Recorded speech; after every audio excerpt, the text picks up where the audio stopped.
ਉਦੋਂ ਦਾ ਪਾਕਿਸਤਾਨ ਜਿਹੜਾ ਕਾਇਦ ਆਜ਼ਮ ਨੇ ਬਣਾਇਆ ਸੀ ਤੇ ਹਾਂਜੀ ਅੱਜ ਦੇ ਪਾਕਿਸਤਾਨ ਵਿੱਚ ਕੀ ਫਰਕ ਤੁਸੀਂ ਵੇਖਦੇ ਜੀ? ਚੰਗਾ ਸੀ ਆ ਨਹੀਂ ਚੰਗਾ।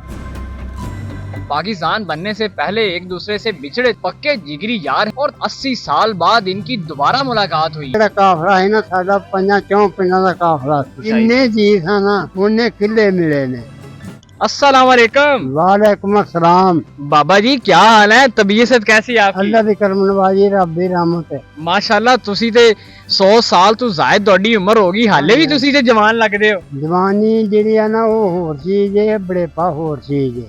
ਨਹੀਂ ਨਹੀਂ, ਮੈਂ ਤੇ ਹਾਲੇ ਵੀ ਤੁਹਾਨੂੰ ਵੇਖ ਰਿਹਾ ਕਿ ਮਾਸ਼ਾਅੱਲਾ ਬੜੇ ਐਕਟਿਵ ਬੈਠੇ ਹੋ ਤੇ ਬੜੇ ਯੰਗ ਬੈ। ਇਹ ਤੁਹਾਡੀ ਜਵਾਨੀ ਦਾ ਰਾਜ਼ ਕੀ ਹੈ? ਪੁੱਤਰ ਜਿਹੜੀ ਖੁਰਾਕ ਅਸਾਂ ਖਾਧੀ ਹੈ ਤੁਸੀਂ ਨਹੀਂ ਖਾ ਸਕਦੇ, ਸਾਰੀ ਜ਼ਿੰਦਗੀ 'ਚ ਨਹੀਂ ਤੁਹਾਨੂੰ ਲੱਭਣੀ। अच्छा, मुझे ये बताएं कि आपकी उम्र उस वक्त कितनी थी जब आप दोनों दोस्त बिछड़े थे? ਇਹ ਮੇਰੀ ਤੇ ਉਮਰ ਹੈਗੀ ਸੀ ਉਦੋਂ ਕੋਈ 14-15 ਸਾਲ अच्छा, ਤੇ ਇਹ ਬਾਬਾ ਜਿਹੜਾ ਹੈ ਇਹ 18-17 ਸਾਲਾਂ ਨੂੰ यानी ਆਪਣੇ। कि फुल जवान है कैसा? ਹਾਂਜੀ ਮੈਨੂੰ ਇਹ ਦੱਸੋ ਕਿ ਉਦੋਂ ਪਾਕਿਸਤਾਨ ਬਣਨ ਤੋਂ ਪਹਿਲੇ ਬੜੇ ਲੋਕਾਂ ਨੇ ਕੁਰਬਾਨੀਆਂ ਦਿੱਤੀਆਂ, ਤੁਹਾਡੇ ਵੱਡਕਿਆਂ ਨੇ ਵੀ ਕੁਰਬਾਨੀਆਂ ਦਿੱਤੀਆਂ, ਬਹੁਤ ਨੁਕਸਾਨ ਹੋਇਆ। ਹਾਂਜੀ। ਤੁਸੀਂ ਆਦੀ ਅੱਖਾਂ ਨਾਲ ਕੀ ਕੀ ਵੇਖਿਆ ਸੀ? ਅਸੀਂ ਦੇਖਿਆ ਜਦੋਂ ਫਿਰ ਅਸੀਂ ਉੱਜੜ ਕੇ ਆਏ ਆ ਨਾ ਉੱਠ ਕੇ ਉਧਰੋਂ। ਹਾਂਜੀ ਅਸੀਂ ਪਿੰਡ ਸੀ ਇੱਕ ਨੂਰੀ ਨੱਤ ਸੀ, ਮੰਝ ਪਿੰਡ ਸੀ, ਉਥੋਂ ਦਾ ਸੀ ਮੰਝ ਦਿੱਤਾ, ਉਹਦੇ ਕੋਲ ਹੁੰਦਾ ਸੀ, ਉਹ ਵੀ ਬਦਮਾਸ਼ ਸੀ। ਤੇ ਅੱਛਾ ਕੱਕੜ ਸੀ ਕੁਤਬਾਲੇ ਪਿਆਸੇ ਪਿੰਡ ਸਿੱਖਾਂ ਦਾ, ਉਹ ਸਾਰੇ ਬਦਮਾਸ਼ ਸਨ। ਅੱਛਾ ਤੇ ਉੱਥੇ ਅਸੀਂ ਆਏ ਆ ਜਿਸ ਵੇਲੇ ਉਹਦੇ ਕੋਲ ਤੇ ਉਹਨੂੰ ਆਣ ਕੇ ਆਖਿਆ ਵੀ ਸਾਡੇ ਕਾਫਲੇ ਦੀ ਇਮਦਾਦ ਕਰ ਤੇ ਅਸੀਂ ਲੰਘਣਾ ਹੈ। ਹਾਂਜੀ ਅੱਛਾ, ਇਹ ਦੱਸੋ ਤੁਹਾਡੇ ਖਾਨਦਾਨ ਦੇ ਵਿੱਚੋਂ ਕਿਤਨੇ ਲੋਕ ਸ਼ਹੀਦ ਹੋਏ ਸੀ ਜਦੋਂ ਪਾਕਿਸਤਾਨ ਬਣਨਾ ਸੀ ਪਾਰਟੀਸ਼ਨ ਵਿੱਚ? ਸਾਡੇ ਖਾਨਦਾਨ ਚ ਸ਼ਹੀਦ ਕੋਈ ਨਹੀਂ ਹੋਇਆ। ਅੱਛਾ, ਤੁਸੀਂ ਕਿਹੜੇ ਸ਼ਹਿਰ ਵਿੱਚ ਰਹਿੰਦੇ ਸੋ ਹਿੰਦੁਸਤਾਨ ਜਦੋਂ ਰਹਿੰਦੇ? ਅਸੀਂ ਅੰਮ੍ਰਿਤਸਰ ਦੀ ਤਹਿਸੀਲ ਸੀ ਅਜਨਾਲਾ, ਉਹਦੇ ਚ ਰਹਿੰਦੇ ਹਾਂ। ਸੌੜੀਆਂ ਸਨ ਮਸ਼ਹੂਰ ਮਰੂਮ, ਪਹਿਲਾਂ ਉਹ ਤਹਿਸੀਲ ਸੀ, ਫਿਰ ਅਜਨਾਲਾ ਬਣ ਗਈ। ਹਾਂਜੀ ਅੱਛਾ ਅਸੀਂ ਉੱਥੋਂ ਦੇ ਸਾਂ। ਅੱਛਾ ਬਾਬਾ ਜੀ, ਮੈਨੂੰ ਇਹ ਦੱਸੋ ਤੁਸੀਂ ਜਦੋਂ ਤੁਸੀਂ ਪਾਕਿਸਤਾਨ ਆਏ ਸੋ ਕਿਹੜੇ ਇਲਾਕੇ ਵਿੱਚ ਤੁਸੀਂ ਉਦੋਂ ਕਿਆਮ ਕੀਤਾ ਸੀ? ਅਸੀਂ ਜੀ ਉਹ ਮੱਕੀਆਂ ਨੇ ਸ਼ੇਖੂਪੁਰ ਦੇ ਜ਼ਿਲ੍ਹੇ ਚ 2-3 ਅੱਛਾ ਇਕੱਠੇ ਪਿੰਡ ਨੇ। ਹਾਂ, ਅਸੀਂ ਉੱਥੇ ਵੀ ਗਏ ਆ, ਅਸੀਂ ਨੀਵੇਂ ਚੰਨੂ ਵੀ ਆਪਣੇ ਆ। ਅੱਛਾ ਮੀਆਂ ਚੰਨੂ ਵੀ ਗਏ ਜੀ? ਉੱਥੇ ਵੀ ਹਾਂਜੀ ਗਏ। ਉੱਥੇ ਸਾਡੇ ਰਿਸ਼ਤੇਦਾਰ ਸਨ। ਅੱਛਾ, ਜਦੋਂ ਤੁਸੀਂ ਉੱਥੋਂ ਕਿਤਨੇ ਲੋਕ ਆਏ ਸੋ, ਕਿਤਨੇ ਲੋਕਾਂ ਦਾ ਕਾਫਲਾ ਸੀ ਜਦੋਂ ਪਾਕਿਸਤਾਨ ਤੋਂ ਸਾਡੇ ਕੋਲ ਸੀ ਜਿਹੜਾ ਕਾਫਲਾ ਸੀ ਨਾ ਸਾਡਾ ਪੰਜਾਂ ਚੌਂ ਪਿੰਡਾਂ ਦਾ ਕਾਫਲਾ ਸੀ। ਅੱਛਾ, ਜਿਹੜੇ ਪਿੰਡ ਤੁਸੀਂ ਆਏ ਸੋ ਮੀਆਂ ਚੰਨੂ ਵੀ ਗਏ ਸੋ, ਉਦੋਂ ਉੱਥੇ ਪਹਿਲੇ ਲੋਕ ਰਹਿ ਰਹੇ ਸੀ ਕਿ ਉੱਥੇ ਤੁਸੀਂ ਜਾ ਕੇ ਆਬਾਦ ਬਾਰਡਰ ਕੀਤੀ ਪਾਰ ਜਗ੍ਹਾ? ਕਰਕੇ ਆਏ ਆ ਨਾ, ਬਾਰਡਰ ਪਾਰ। ਹਾਂਜੀ। ਉਹ 2 ਸਨ ਪਿੰਡ। ਅੱਛਾ, ਤੁਸੀਂ ਜਦੋਂ ਆ ਗਏ ਸੋ ਉਸ ਤੋਂ ਬਾਅਦ ਪਾਕਿਸਤਾਨ ਵੀ ਬਣਿਆ। ਹਾਂਜੀ ਪਾਕਿਸਤਾਨ ਬਣਨ ਤੋਂ ਬਾਅਦ ਹਾਲਾਤ ਵਾਕਿਆ ਕਿੰਨੀ ਦੇਰ ਵਿੱਚ ਤੁਸੀਂ ਸੈਟਲ ਹੋ ਗਏ ਸੋ ਆਪਣੀ ਫੈਮਿਲੀ ਨੂੰ ਲੈ ਕੇ ਲੋਕ ਪਾਕਿਸਤਾਨ ਦੇ ਅਸੀਂ ਵਿੱਚ? ਫਿਰ ਆਪਣੇ ਰਿਸ਼ਤੇਦਾਰਾਂ ਦੇ ਚਲੇ ਗਏ ਆ ਬਹੁਤੇ। ਅੱਛਾ ਮੜਿਆਂ ਵਾਲਾ ਦੂਰੀ ਦੇ ਕੋਲ, ਅੱਛਾ ਵਾਗੇ ਬਾਰਡਰ ਕੋਲ, ਹੂੰ ਉੱਥੇ ਸਾਡੀ ਭੈਣ ਸੀ ਮਸ਼ੀਰਾ ਸੀ ਵਿਆਹੀ, ਹਾਂ। ਅਸੀਂ ਉੱਥੇ ਚਲੇ ਗਏ ਆ।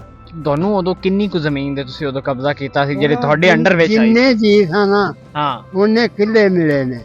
ਕਿਆ ਤੁਹਾਨੂੰ ਕਿੰਨੇ ਮਿਲੇ ਸਨ? ਅਸੀਂ ਸਾਂ 4 ਭਰਾ ਅੱਛਾ ਤੇ ਇੱਕ ਭੈਣ ਹਾਂ। ਤੇ ਮਾਂ ਪਿਓ, 5-6 ਜੀ ਸਾਂ, ਸਾਨੂੰ 5-6 ਕਿੱਲੇ ਮਿਲਿਆ। ਉਦੋਂ ਦਾ ਪਾਕਿਸਤਾਨ ਜਿਹੜਾ ਕਾਇਦ ਆਜ਼ਮ ਨੇ ਬਣਾਇਆ ਸੀ ਤੇ ਹਾਂਜੀ ਅੱਜ ਦੇ ਪਾਕਿਸਤਾਨ ਵਿੱਚ ਕੀ ਫਰਕ ਤੁਸੀਂ ਵੇਖਦੇ ਜੀ? ਅੱਜ ਕੱਲ ਬੜਾ ਜਦੀਦ ਉਹ ਦੌਰ ਹੈ, ਚੰਗਾ ਸੀ ਆ ਨਹੀਂ ਚੰਗਾ।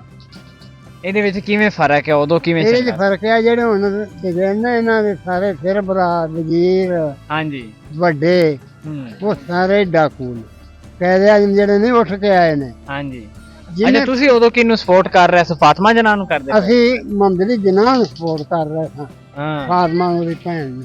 ਅੱਛਾ, ਹੁਣ ਤੁਹਾਡੀ ਕਿੰਨੀ ਉਮਰ ਹੋ ਗਈ ਹੈ? 100 ਸਾਲ ਤੇ ਹੋ ਗਈ 100 ਤੁਹਾਡੀ। ਸਾਲ ਤੋਂ ਉੱਤੇ ਆ, ਭਾਵੇਂ ਸਾਲ ਆ ਭਾਵੇਂ। ਹਾਂ। ਅੱਛਾ, ਮੈਨੂੰ ਦੱਸੋ ਹੁਣ ਤੁਸੀਂ ਕੀ ਖੁਰਾਕ ਖਾਂਦੇ ਹੋ? ਹੁਣ ਖੇਤ ਭੱਸ ਖਾਂਦੇ ਆ। ਹਾਂ। ਹੈ ਨਾ ਦੁੱਧ ਲੱਭਦਾ ਹੈ, ਅੱਛਾ, ਨਾ ਘਿਓ ਲੱਭਦਾ ਹੈ, ਨਾ ਰੋਟੀ ਲੱਭਦੀ ਆ। ਖਾਲਸ ਕੋਈ ਚੀਜ਼ ਵੀ ਨਹੀਂ ਲੱਭਦੀ। ਵਾਲੀ ਬਾਤ। ਅੱਛਾ, ਉਦੋਂ ਤੁਸੀਂ ਕਿੰਨਾ ਕਮਾਉਂਦੇ ਸੋ ਤੇ ਅੱਜ ਦੀ ਮਹਿੰਗਾਈ ਉਦੋਂ ਦੀ ਮਹਿੰਗਾਈ ਇਸ ਕੀ ਫਰਕ? ਮਹਿੰਗਾਈ ਚ ਬੇਬਾਹ 11 ਗੁਣਾ ਮਹਿੰਗਾਈ ਵੱਧ ਗਈ ਆ, ਵੱਧ ਗਈ ਹੈ। ਵੱਧ ਗਈ। ਅੱਛਾ ਹੈ ਉਦੋਂ 10 ਹਾਂ। ਰੁਪਈਏ ਜਿਹੜੇ ਨੇ 100 ਦੀ ਬਰਾਬਰ ਸਨ, ਅੱਜ 100 10 ਦੀ ਬਰਾਬਰ। ਤੁਹਾਡਾ ਬੈਂਕ ਬੈਲੈਂਸ ਕਿੰਨਾ ਹੈਗਾ ਅੱਜ?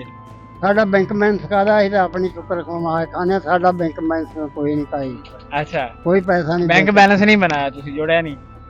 ਇਹ ਅੱਛਾ। ਪੁੱਤਰ ਮੁਸਲਮਾਨ ਵਾਸਤੇ ਗੁਨਾਹ ਹੈ, ਹੂੰ ਇਹ ਸੂਦ ਹੈ। ਸੂਦ ਲੈਣਾ ਦੇਣਾ ਮੁਸਲਮਾਨ ਨੂੰ ਹਰਾਮ ਹੈ। ਠੀਕ ਹੈ। ਬਾਬਾ ਜੀ ਤੁਸੀਂ ਮੈਨੂੰ ਇਹ ਦੱਸੋ ਕਿ ਉਦੋਂ ਉਹ ਕਹਿ ਰਿਹਾ ਸੀ ਕਿ ਤੁਸੀਂ ਆਦੀ ਜਵਾਨੀ ਦੇ ਵਿੱਚ ਤਕਰੀਬਨ 20 ਤੋਂ 25 ਮਿੰਟ ਸੁਵਰ ਨਾਲ ਮੁਕਾਬਲਾ ਕੀਤਾ ਸੀ, ਲਾਈਵ ਲੋਕਾਂ ਨੇ ਦੇਖਿਆ ਸੀ, ਉਹ ਵਾਕਿਆ ਜ਼ਰਾ ਸੁਣਾਓ ਨਾ ਮੈਨੂੰ।